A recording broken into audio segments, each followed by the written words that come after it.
여러분 안녕하십니까. 주말인 오늘 부산 곳곳엔 화창한 날씨 속 겨울 정취를 즐기려는 발길들이 이어졌습니다. 내일도 화창한 날씨가 예상되지만 건조주의보가 내려져 있는 만큼 불씨 관리 잘하셔야겠습니다. 송강모 기자입니다.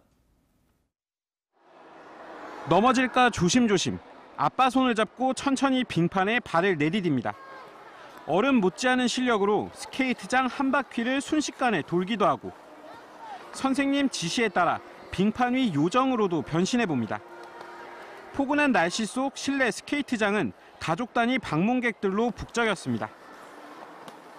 직장 때문에 바빠서 같이 놀 시간도 없었는데 오늘 모처럼 휴일 맞아 즐거운 시간 보내고 있습니다. 아이도 매우 행복해하는 것 같습니다. 해운대 바닷가에는 겨울바다를 즐기는 산책객들로 북새통을 이룹니다. 바다를 찾은 청년들은 한겨울 추위쯤은 잠시 잊고 우통을 벗어던진 채 바다로 뛰어듭니다. 부산은 오늘 중부지방과 달리 미세먼지, 초미세먼지 농도 모두 보통 수준을 보였습니다. 낮 최고 기온도 10.4도까지 오르는 포근한 날씨를 보였습니다. 내일 부산은 아침 최저 기온 2도로 다소 쌀쌀하겠지만 낮 최고 기온은 8도까지 올라 오늘과 비슷하겠습니다. 내일은 구름 많다가 아침부터 맑은 날씨가 될 것으로 보고 있습니다. 이틀째 건조주의보가 발효 중인 가운데 대기가 매우 건조하겠습니다. 산불 등 각종 화재 예방에 각별히 유의하시기 바랍니다. 내일 부산의 미세먼지와 초미세먼지 농도 모두 보통 수준으로 오늘과 비슷할 것으로 예상됩니다. MBC 뉴스 송강모입니다. 지난해 11월 한국마사회 운영에 대한 비판 유서를 남기고 극단적인 선택을 한 고 문중원 경마기수와 관련해 한국마사회와 노동단체가 첫 집중교섭을 벌입니다. 민주노총 공공운수노조는 오는 13일부터 한국마사회와 유족 등이 제안한 문기수 죽음의 진상조사, 책임자 처벌, 재발방지 대책 마련, 유족 보상 등 4가지 요구안에 대해 집중교섭을 시작하기로 했다고 밝혔습니다. 유족과 노조는 지난해 말 상여를 들고 광화문과 청와대 앞에서 마사회 부조리 등을 규탄하며 강도 높은 투쟁을 벌인 바 있습니다.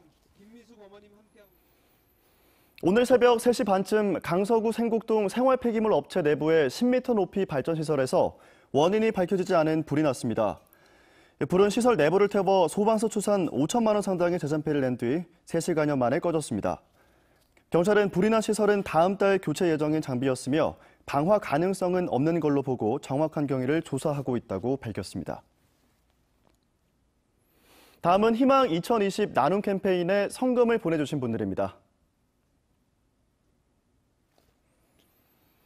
삼성여객 주식회사 323만 5천 원, 동부올림픽타운 290만 200원, 주식회사 경일감정평가법인 부산울산 임직원 1동 234만 4,500원, 부산문화방송 200만 원, 이어서 사랑회 150만 원, 연산구동 부산 센텀푸르지오 주민일동 102만 8천 원, 연산구동 센텀리버 SK뷰 아파트 주민일동 101만 원, 이렇게 성금을 보내주신 분들께 다시 한번 감사 말씀드립니다. 지난 9년간 국내 핵발전소에서 산업재해로 발생한 사망자, 부상자 중 90%가 비정규직이었던 걸로 나타났습니다. 부산에너지정의행동이 한국수력원자력으로부터 받은 정보 공개 자료에 따르면 2001년부터 2019년까지 원자력 발전소에서 발생한 산업재해 사고는 총 261건으로 집계됐습니다. 이 중 사망사고는 15건으로 모두 17명이 숨졌는데 정규직이 1명, 비정규직 하청 노동자가 16명이었습니다. 부산자가 발생한 원전 관련 사고 246건 중 정규직은 22명, 비정규직 하청 노동자는 242명에 달해서 산재 사망 부상자 중 91.8%가 하청 노동자인 걸로 나타났습니다.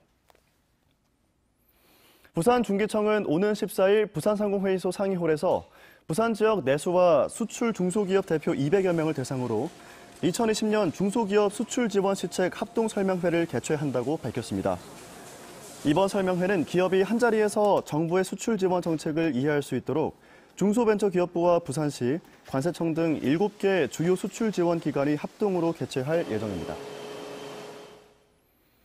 설 명절을 앞두고 수산물 원산지에 대한 특별 단속이 이뤄집니다.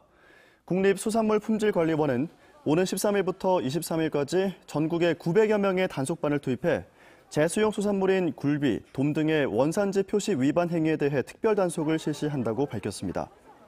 원산지를 표시하지 않은 경우 5만 원에서 1,000만 원의 과태료가 부과되며 원산지를 사실과 다르게 표시한 경우엔 최대 10년 이하의 징역 또는 1억 5천만 원 이하의 벌금형에 처해질 수 있다고 밝혔습니다.